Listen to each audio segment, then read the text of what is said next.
Hello. So we are in the vector class and we have written a couple of functions, print and find out the square norm, etc. The square of the norm, etc. I want to write now show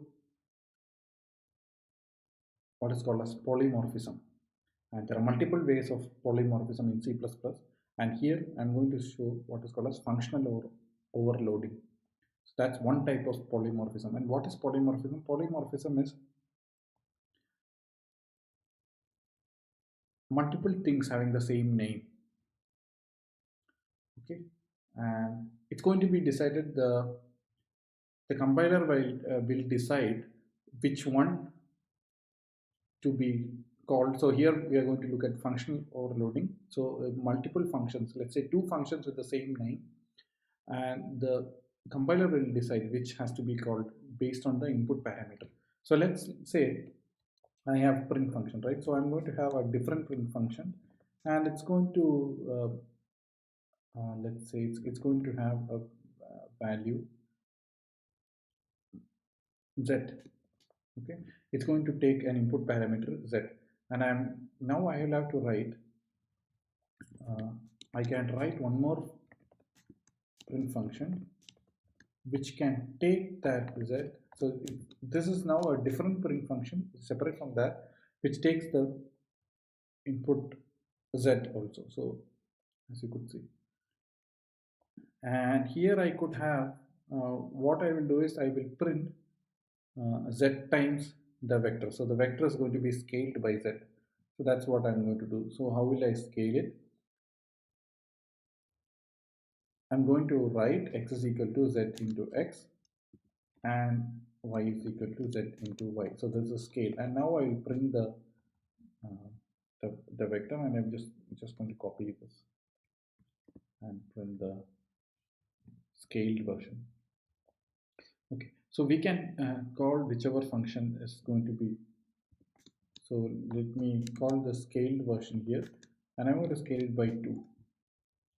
Okay, and let's just comment the other, the other print I have commented, the print for v2, the vector 2 I have commented. So vector 1, the first vector, I have now called it with just print, just only this print, and second I have called it with for the print with the parameter z. So I'm with 2, so I'm scaling that vector by, so squaring the by 2, sorry, I'm scaling the vector by 2 times the current vector. This is what I'm trying to do, and let's compile and see whether the compiler is going to detect this properly and decide what needs to be done when sorry, when the compiler sees the print. It decides which print needs to be called based on the input parameters. Yeah, so okay, so I don't like this. Let's put a slash in here to give a new line. I compile again and I run it. Okay, what do you see?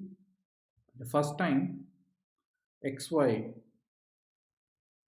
the vector is, first time the print was called, the vector 1020 was called, right? Second time the vector was called 2040 is printed, that's double, right? So this is squared. So this is clear. What we have done now is called as functional overloading. Now I can overload the function in multiple places. So I can overload any kind of function.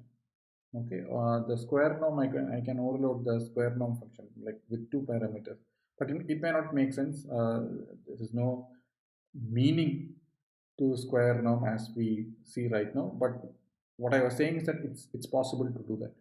I can even do it for the constructor. So I can have a new constructor here which is going to have take 2 values z1, let's say, let me call it int c comma int d, and what is this constructor is going to take 2 values z, c and d, and it's going to assign x equal to c and y equal to d. This is good. This is one way I can create a new vector, and while I create a new vector, I can add some values. Let's say I'm going to take vector v2. I'm going to say 3 comma 6 is my vector v2, and I'm going to print vector v2 here. Did you notice what I did now?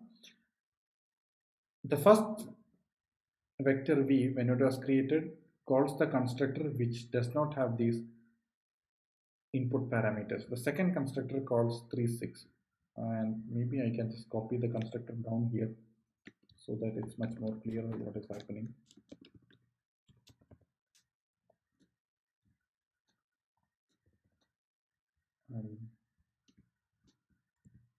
Copy this here,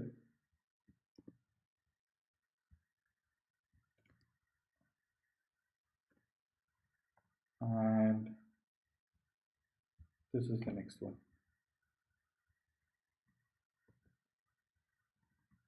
This is the other overloaded function. The constructor is overloaded.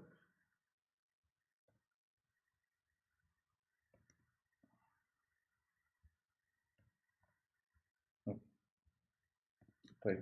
This is okay. So I have two constructors now, and each, so the first vector when it was created, the first constructor was called because there is no input parameter. But the second vector when it was created, I passed the input parameters 3 and 6, and therefore the second constructor is called. Clear? If you want, but it's clear. No need to keep a printf. Let's compile and see. So I've compiled, and I'm going to print it out. As you could see, the last print, which is for the v2 print, it's printing 3 6. It has been assigned the values 3 6, right? Okay, and its norm is 45. Why? 3 square 9 plus 6 square 36 plus 9, it's 46 minus 1 45. Good. So this is function overloading, or this is one type of polymorphism. Good. Thank you.